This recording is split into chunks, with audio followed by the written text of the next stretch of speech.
ప్రస్తుతం మనతో పాటు ప్రముఖ ఆధ్యాత్మికవేత్త వేదిక్ ఆస్ట్రాలజర్ గోనుగంట్ల సురేష్ బాబు గారు ఉన్నారు. గురువుగారితో మాట్లాడేద్దాం. నమస్కారం గురుగారు.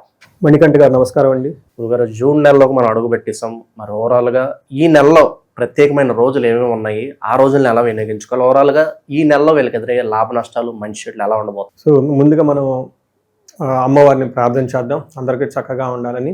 ఓం గం గణపతయే నమః. స్వర్ణలక్ష్మి నమస్తే అస్తు పరబ్రహ్మ స్వరూపిణి రాజ్యం దేహి ధనం దేహి సర్వ కామాంచ దేహి మే.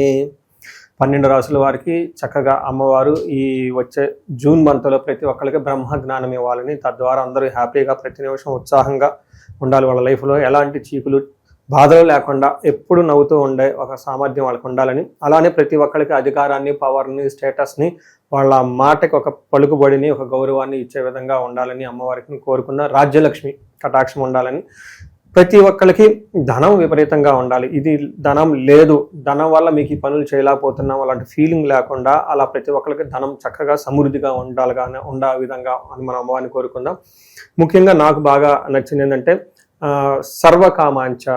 ఓకే, అనుకున్న కోరికలన్నీ తక్షణమే. ఎందుకంటే మనం చాలా విషయాల్ని అధికారంతో, పవర్ తోటి కొనలేము, చాలా విషయాలు ధనంతో కూడా చేసుకోలేము. ఇవి కాకుండా అమ్మవారి కృప ఉండటం వల్ల ఇంకెలాంటి కోరికలైనా నేర్చుకోవచ్చు. కాబట్టి సర్వకామార్థ సిద్ధి సర్వకామాంచ దేహిమే. అమ్మవారిని మనకున్న ప్రతి కోరిక కూడా ఇమ్మీడియట్గా తక్షణమే ఆ కోరిక అలా రావటం, అలా ఇమ్మీడియట్గా మనకి అనుకున్న పనులు జరిగే విధంగా అమ్మవారి యొక్క కృపాకరణ మన మీద ఉండాలి. ఈ రాశి ఫలాలు వాళ్ళకి అందరికీ, చూసిన వాళ్ళందరికీ 12 రాశుల వారికి ఉండాలని చెప్పేసి, అందరూ బాగుండాలని చెప్పేసి మనం కోరుకుంటూ ముందుకెళ్దామండి.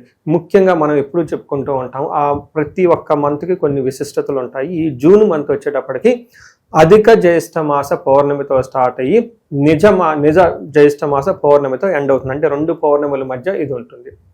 ఇందులో ఫస్ట్ 15 days మనకి అధిక మాసం కాబట్టి పెళ్ళిళ్ళు, ముఖ్యమైన కార్యక్రమాలు ఉండవండి. కానీ 15వ తారీఖు నుంచి అక్కడి నుంచి యథావిధిగా పెళ్ళిళ్ళు అవన్నీ చక్కగా ఉన్నాయి. ఈ 15 days కూడా అందరూ ఈ షాపింగ్లు అవి ఇవి చేస్తూ బిజీగానే ఉంటారు. కాబట్టి టోటల్గా ఒక మంత్లీ అనేది సెలబ్రేటెడ్ మంత్ అని మనం అనుకోవాలి.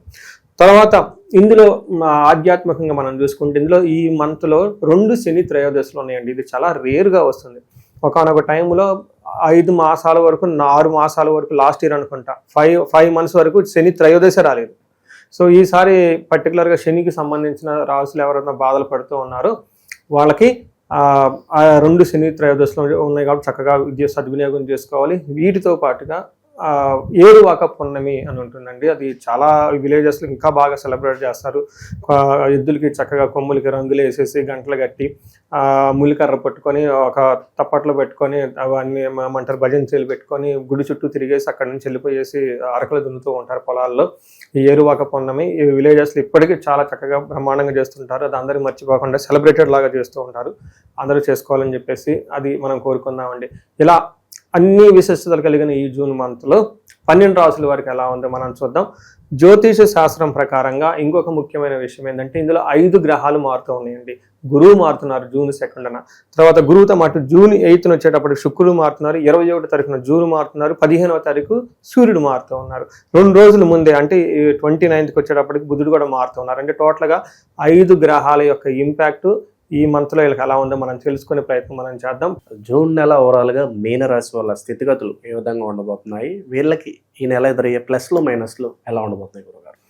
సో మనం చూసుకుంటే ఒక శుభకరమైన వార్త ఏంటంటే, మీనరాశి వాళ్ళకి ఈల్నాడ్స్ అని తీవ్రమైన ప్రాబ్లంలో ఉన్నప్పటికీ కూడాను ఈ యొక్క గ్రహాల మార్పు ఏదైతే గురుడు కానీ ఈ జూన్ మంత్లో ఉన్న 5 గ్రహాలు టోటల్గా వీళ్ళకి ఒక పాజిటివ్ అట్మాస్ఫియర్ చుట్టూ తీసుకుని వస్తుందండి.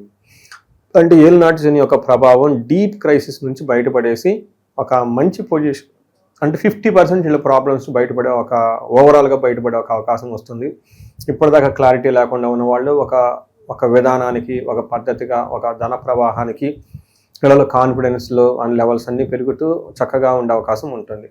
అంటే 100% ప్రాబ్లం పోతుందని కాదండి, ఒక 50% వీళ్ళకి ఇంప్రూవ్మెంట్ అయితే పరిస్థితి అవుతుంది.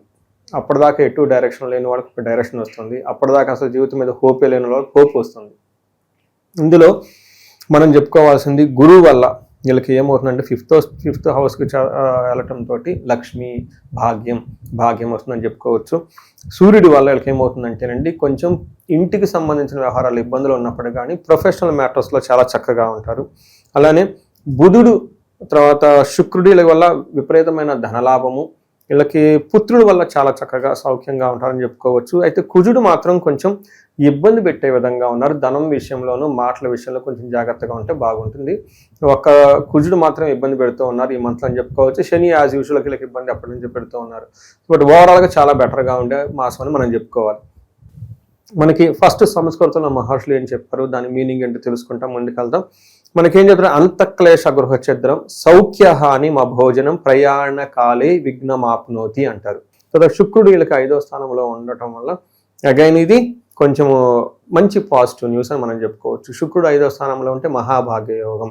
వీళ్ళకి 2 శుభగ్రహాలు జూన్ మాసంలో 5వ స్థానంలో ఉండటంతో 2 స్థానాలు కూడాను వీళ్ళకి పూర్వజన్మ సుకృతం, పిల్లల విషయంలో కానివ్వండి, తర్వాత మంచి క్లారిటీ రావటం, అటు వెళ్ళాలని ఒక ఆలోచన ఉండటం, హైయర్ ఎడ్యుకేషన్ చేయాలనుకున్న వాళ్ళకి చక్కగా కలిసి ఉండటంతో పాటు అన్ని విషయాలు చాలా చక్కగా ఉంటాయని మీరు గమనించుకోవచ్చు. ఇందులో వీళ్ళకి శుక్రుడు 5వ స్థానంలో ఉంటే ఏమవుతుందంటే దాసీ వృత్య జన లాభ నిత్యమృష్టాన్న భోజనం ధనధాన్యాభీష్టార్థ పంచమస్తే భవేత్ శుక్ర అంటారు. అంటే వీళ్ళ కింద ఉన్న ఎంప్లాయీస్ కానివ్వండి, వీళ్ళ కింద ఉన్న మేట్స్ ఎవరైనా ఉంటే వీళ్ళకి బాగా చక్కగా సపోర్ట్ ఇచ్చే అవకాశం ఉంటుంది. నిత్య మృష్టాన్న భోజనం, డైలీ మంచి మంచి ఫుడ్ తింటూ ఉంటారు. ధనధాన్య అభిష్టార్థ అంటే వీళ్ళకి ధనానికి సంబంధించి, ధాన్యానికి సంబంధించి అనుకున్న పనులన్నీ చక్కగా నెరవేరుతూ ఉంటాయని తెలుసుకోవాలి. అంటే టోటల్గా వీళ్ళకి లేడీస్ నుంచి మంచి సపోర్ట్ వస్తుంది. ఇన్ కేసు లేడీస్ అయితే జెంట్స్ నుంచి మంచి సపోర్ట్ వస్తుందని మనం తెలుసుకోవాలి. అంటే మనం చూసుకుంటే ఒక కుజుడు తప్ప, ఈ కుజుడు కూడాను దుష్ట బ్యాడ్ కంపెనీ ఫ్రెండ్స్ అవి ఇవి తీసుకొచ్చే విధంగా ఉండే తప్ప, బట్ ఓవరాల్గా బాగుంది. ఒక బెస్ట్ టైంలో అయితే వీళ్ళు ఎంటర్ అయ్యారని మనం ఖచ్చితంగా చెప్పుకోవచ్చు. అదేమంటారండి, ఒక న్యూ ఫేజ్లోకి వీళ్ళు ఎంటర్ అయ్యారు ఖచ్చితంగా చెప్పుకోవచ్చు. అయితే కుజుడు మాత్రం వీళ్ళకి కొంచెం ఇబ్బంది పెట్టే విధంగా ఉన్నారు. చక్కటి పరిహారాలు చేసుకుంటే అది కూడా పోతుంది.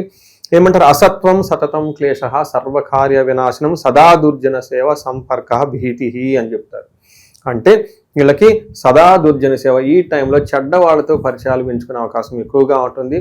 తద్వారా సర్వకార్య వినాశనం, చెడు వాడి పక్కన ఎప్పుడు ఉన్నా కానీ అది మనకు మంచి జరగదు కాబట్టి చాలా చక్కగా ఉండటం. అంతేకాకుండా భీతి అంటే చెడ్డవాళ్ళతో కలవటం, అయ్యో తప్పేది చేసామే, గిల్టీ పనులు చేసామని నాకు భీతిగా భయంగా ఉండే అవకాశం ఎక్కువగా ఉంటుంది. దుర్మార్గుల సవాసం, చేసిన పనిలో చెడిపోతూ ఉంటుందని తెలుసుకోవాలండి. బేసికల్గా ఇక్కడ ఏంటంటే వీళ్ళకి ఎవరితో పడితే వాళ్ళతో పరిచయాలు కాకుండా నిజంగా అవసరము జెన్యున్గా అనుకుంటేనే 1-2 సార్లు వెరిఫై చేసి ముందుకెళ్ళటం ఎంతైనా అవసరం.